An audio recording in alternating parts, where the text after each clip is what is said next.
Tony गोरैया को मेहंदी मांडना बहुत अच्छा लगता था। वो बहुत सुरेख मेहंदी मांडा करती थी, इसीलिए उसकी सारी सहेलियां उसी के पास मेहंदी लगवाने आया करते। यूँ एक दिन एक बड़ा सा त्योहार आने वाला था। टोनी की सहेलियां मही चिल, चीचू कौवा और छोटू तोता उसके पास गए। अरे टोनी सुन ना, उन दोनों से पहले तू मेरे ही हाथों में मेहंदी मांडना।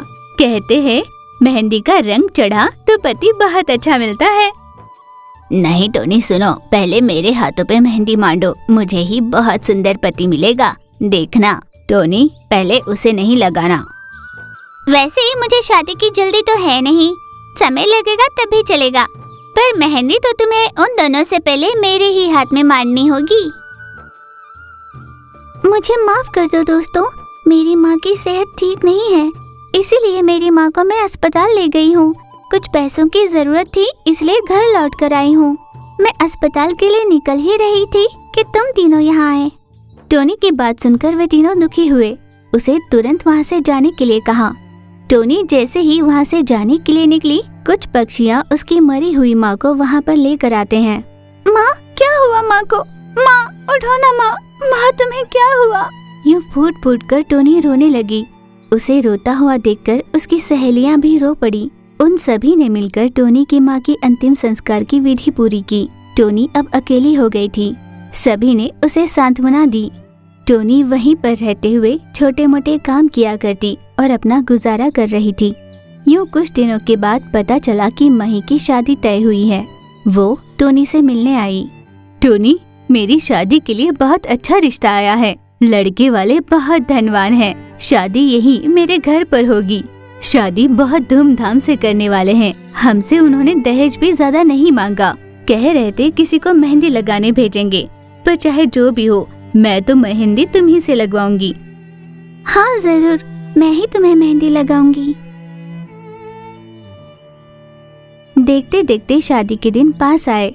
रात की शादी थी, इसीलिए मेहंदी आर्टिस्ट लूसी वहाँ पर आई। लूसी ने सभी के हाथों पे बहुत सुंदर मेहंदी मांडी, जिसे देखकर सारे पक्षियाँ कहने लगी, देखा वो तो बहुत सुंदर मेहंदी मांड रही है, उसके सामने तुम कैसे टिक पाओगी? हाँ सच कहा, वो तो बहुत सुंदर मेहंदी मांड रही है। मही, मैं उसके सामने तो टिक नहीं पाऊंगी, तुम उसी से मेहंदी मंडवा लेना। नहीं, चाहे कोई जितनी भी सुंदर मेहंदी मांड ले, पर मैं तो तुम्हारे ही हाथों से मेहंदी मंडवाऊंगी। मही की बातें सुन टोनी की आंखों में आंसू निकल आए। तुम रो क्यों रही हो? क्या मैंने कुछ गलत कहा? नहीं, दरअसल मेरी जगह तुम्हारे दिल में कितनी है ये मैंने जान लिया। ये कहकर रोते हुए उसके हाथ में मेहंदी मांडने लगी। लूसी जी, ये मेरी सहेली टोनी है। देखो तो इसने मेरे हाथ में कितनी सुंदर मेहंदी मांडी है।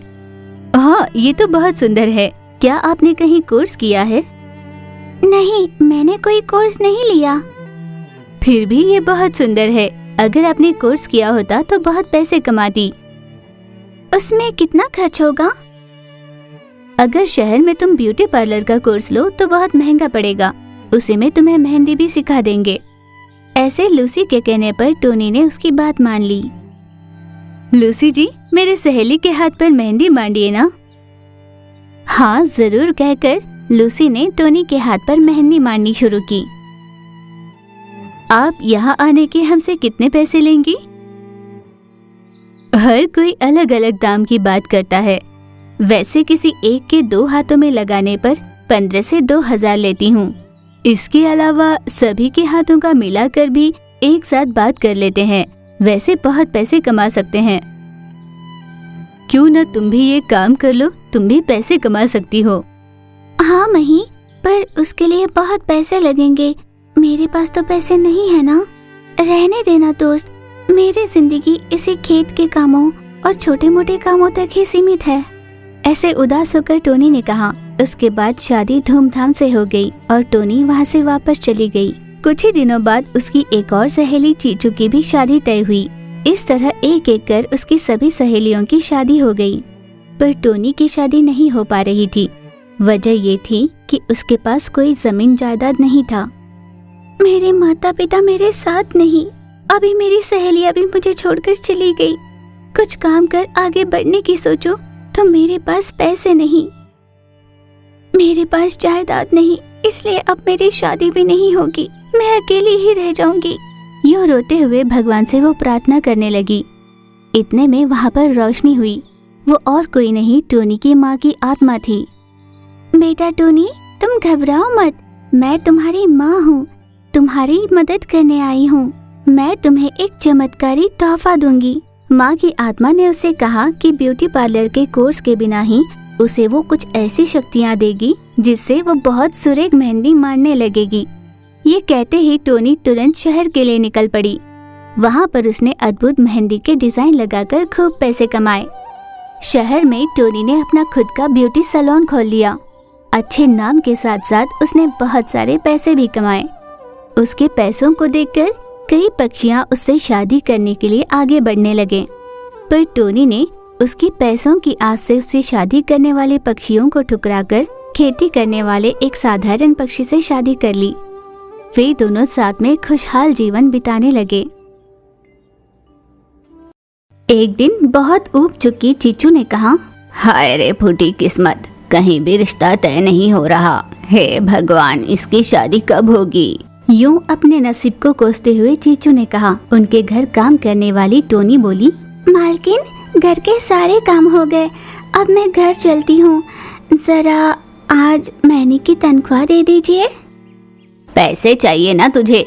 मैं क्या घर छोड़कर कहीं भागी जा रही हूँ? दे दूंगी। गुस्साई चीचू कौवा ने भड़क कर कहा। उसकी बातों से दुखी होकर टोनी ने कहा, ऐसी बात नहीं है मालकिन, मेरी माँ की सेहत ठीक नहीं, इसलिए पैसे पूछे मैंने। ये जानकर भी चीचू ने उसे डांट कर भेज दिया। टोनी गौरैया कुछ न कह सकी। वो वापस अपने घर लौटी। वो जैसे ही अपने घर पहुंची, मही चील ने उससे कहा, टोनी, तुम्हारी माँ की सेहत बिल्कुल ठीक नहीं, तुम दवाई लाई हो ना? नहीं डॉक्टर, जो पैसे मुझे आज मिलने वाले थे वो नहीं मिल पाए। ऐसे बड़े दुखी होकर उसने कहा। उस पर मही चील ने कहा, मेरे पास जो दवाइयाँ हैं उससे कुछ दिन तो आगे ढकेल सकते हैं, पर एक बार सेहत बिगड़ने लगी तो बहुत मुश्किल हो जाएगी। डॉक्टर के ये बताने पर टोनी गौरैया बहुत उदास हुई। वो सोचने लग गई कि अब क्या करे। दूसरी ओर चीचू कौवा अपने घर पर सोच रही थी, अरे ये मैंने क्या कर दिया, बेकार ही उस टोनी पर चिल्ला दिया। यूं मन ही मन सोचकर वो दुखी हो रही थी। तुरंत पैसे लेकर वो टोनी गौरैया के घर पहुँची। चिंता में बैठी टोनी गौरैया को दिलासा देते हुए चीचू कौवा ने कहा, तुम चिंता मत करो, वो मैं थोड़ा चिड़ी हुई थी इसलिए तुम्हें डांट दिया। ये लो, तुम्हारे पैसे रख लो। टोनी बहुत खुश हो गई। आपका बहुत बहुत धन्यवाद मालकिन। टोनी तुरंत पैसे लेकर दवाई लाने के लिए चल पड़ी। चीचू कौवा भीतर वाले रूम गई। पलंग पर लेटी हुई टोनी की माँ से चीचू ने पूछा, अब आपकी सेहत कैसी है? सेहत और कैसी रहेगी मेम साहब, बेचारी मेरी बेटी टोनी मेरे लिए बहुत मेहनत कर रही है। मेरी समझ में नहीं आता कि मैं क्या करूं। बस यूं निढाल होकर पड़ी हूं। भगवान ने हमारी किस्मत ही ऐसी लिखी है, क्या कर सकते हैं। मैंने सोचा था मेरी बेटी ब्याह कर जाएगी। यूं बहुत दुखी होकर टोनी की माँ ने कहा, आप चिंता मत करो, टोनी बहुत अच्छी है, ऐसी नेक दिल वाली को अच्छा पति ही मिलेगा। यूं उसे धीरज देती है। मरने से पहले अपनी बेटी की शादी होते हुए देखना चाहती हूँ मालकिन, ना जाने मेरी इच्छा पूरी होगी भी या नहीं। ऐसी बातें मत कीजिए, आप बिल्कुल ठीक हो जाएंगी। यूं उसकी हिम्मत बांधने की कोशिश करती है। इतने में टोनी गौरैया दवाई लेकर घर आई। बहुत देर तक चीचू कौवा और मही चील वहीं पर रहकर घर पहुंची। चीचू कौवा ने सोचा, मेरे बेटे का कहीं भी रिश्ता तय नहीं हो रहा। टोनी बहुत सुंदर है और बहुत नेक दिल वाली भी। लगता है उसकी माँ की आखिरी इच्छा पूरी करना मेरे ही हाथ लिखा है। ये सोचकर अपने बेटे से भी उसने यही बात कही। बेटे ने भी शादी के लिए हामी भरी। हर रोज की तरह अगले दिन टोनी काम पर आई। टोनी, आज से तुम इस घर की बहू हो, मेरे बेटे से शादी करना चाहोगी? चीचू कौवा के अचानक ये पूछने पर टोनी गौरैया हैरान हो गई। ये आप क्या कह रही है मालकिन? आप कहाँ, हम कहाँ? आप ये मुझे क्या पूछ रही है? टोनी हड़बड़ा गई। चीचू ने कहा, टोनी मैं सच कह रही हूँ, अगर तुम्हें ये रिश्ता मंजूर हो तो बताओ, मैं तुम्हारी माँ से बात करती हूँ। टोनी गौरैया शर्मा कर वहाँ से चली गई। फिर उन दोनों की शादी हो जाती है। टोनी गौरिया के साथ इतना काला दूल्हा देखकर हर कोई दूल्हे की किस्मत बहुत अच्छी है ऐसे कहने लगा। फिर वे दोनों बहुत खुशहाल जीवन बिताने लगे। एक दिन लूसी कबूतर और छोटू तोता चीचू से मिलने आए। वे दोनों चीचू की बहनें थी। दीदी हमें माफ कर दो, हम शादी में नहीं आ पाए। हाँ, हम जैसों के यहाँ शादी के लिए तुम क्यों आओगे? चीचू ने यूं कटाक्ष में पूछा। दीदी समझा करो ना। यूं वो बात कर रहे थे, इतने में टोनी बाहर आई। दीदी ये अपने घर की नौकरानी है ना? तुमने इसको बहू बनाया? हाय हाय, पूरे खानदान की इज्जत मिट्टी में मिला दी आपने। यूं बेधड़क उसकी निंदा करने लगे। इज्जत से बात करो, अब वो इस घर की बहू है। अगर तुम्हें दिक्कत है तो तुम दोनों यहाँ से चली जाओ। यूं साफ साफ उन दोनों के मुंह पर कह दिया। वे दोनों कुछ न कहकर भीतर चले गए। घर पर बना सारा खाना पेट भर खा लेते हैं और अपनी मनपसंद सारी चीजें उससे बनवा लेते हैं और सारे छूटे बर्तन टोनी के पास धोने के लिए दे देते हैं। बेचारी टोनी बोरवेल पंप के नीचे बैठकर वो सारे बर्तन धोने लगती है। जैसे ही बर्तन धोने खत्म हो जाते, वे दोनों फिर से और लाकर डाल देते।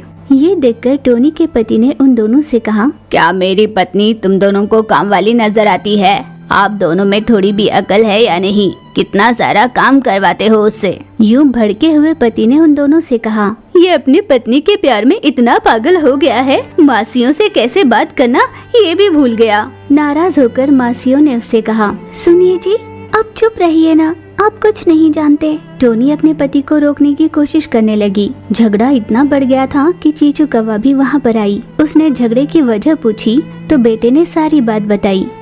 तुम दोनों मेरे घर आए बहुत खुशी की बात है, पर इस तरह मुझे नीचा दिखाना मुझे बिल्कुल पसंद नहीं। पहले इस घर की नौकरानी जरूर रही होगी वो, पर अब वो इस घर की बहू रानी है। जितना बखेड़ा खड़ा करना था तुम दोनों कर चुकी, अब यहाँ से चुपचाप चली जाओ। यूं गुस्से से उन दोनों को जाने के लिए कहा। इसका मतलब इस नौकरानी जितनी भी इज्जत नहीं हमारी यहाँ। यूं नाराज होकर वे दोनों वहाँ से चले गए। सासू माँ, आपको मेरी वजह से बहुत अपमान सहना पड़ रहा है। यूं दुखी हो रही थी।